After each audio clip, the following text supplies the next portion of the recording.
कहा जा रहा है कि अब कंफ्यूजन की स्थिति है, आपने ही सवाल खड़ा कर दिया अपनी ही सरकार के ऊपर। सहयोगी हूं मैं सरकार का। ऐसे में सहयोगी की जिम्मेदारी है कि सरकार में अगर कुछ चिंताजनक कोई ऐसी जानकारी सामने आए तो उस पर हम लोग चर्चा करके उसको कैसे हम लोग बेहतर कर सकें, इस सोच के साथ हम लोग कार्य करने की जिम्मेदारी मेरे ऊपर है बतौर सहयोगी।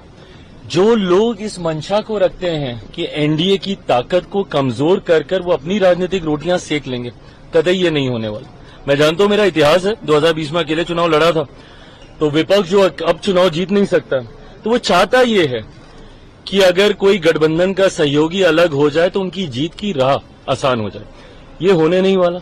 मुख्यमंत्री नीतीश कुमार जी के नेतृत्व में हम लोग चुनाव लड़ रहे हैं।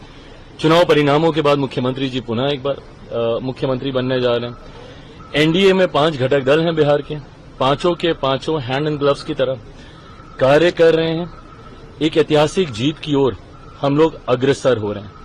मेरे शब्दों में जो बगावत देखना चाहते हैं, मैं उनको स्पष्ट कर दूं कि एक बिहारी और सहयोगी होने के नाते वो मेरी चिंताएं हैं और उन चिंताओं को मिलकर रिजॉल्व करना एक कलेक्टिव रिस्पॉन्सिबिलिटी हम सब की है और उसी भूमिका को मैं निभा रहा हूं। तो कतई संदेह ना करें। एएनआई पर आप हमेशा कहते रहते हैं और आप ऐसे भी बोलते हैं कि आप हनुमान हैं प्रधानमंत्री नरेंद्र मोदी के। ये बिहार का चुनाव काफी महत्वपूर्ण रहने वाला है। एसआईआर के मुद्दे पर लगातार सरकार को घेरा जा रहा है, इलेक्शन कमीशन से सवाल पूछा जा रहा है। अब आपने कहा था एक बीच की 243 सीटों पर मैं चुनाव लड़ने की सोच रहा हूं, इसको लेकर के विपक्ष कह रहा है कि अब सेपरेशन दिखाई देता है। जब मैंने 243 कहा था, उसके साथ ही मैंने इस बात को भी कहा था कि हर सीट पे चिराग पासवान बनकर चुनाव लड़ना होगा। क्या एक ईमानदार सहयोगी की भूमिका ये होती है कि जितनी सीटों पे मैं चुनाव लड़ूं मात्र सिर्फ उन्हीं सीटों पे मैं ध्यान दूं? तो कैसा सहयोगी हूं मैं? जितनी सीटें भाजपा लड़े तो क्या से भाजपा के लोग उतनी सीटों पे प्रचार करें, जदयू वाले अपनी सीटों पे प्रचार करें, तो फिर कैसे सहयोगी हैं हम?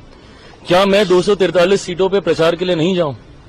और जो लोग, वही मैंने कहा कि मेरा इतिहास रहा है, तो मेरे शब्दों में हर शब्द में उनको बगावत दिखती है, पर अगर मेरी बातों को पूरा सुन लेंगे तो उनकी मंशा वहीं पे शांत हो जाएगी। आप चुनाव लड़ रहे हैं चिराग? मेरी इच्छा जरूर है। आप चुनाव लड़ रहे हैं, बिहार जा रहे हैं? मेरी इच्छा जरूर है, मैं जरूर चाहता हूँ।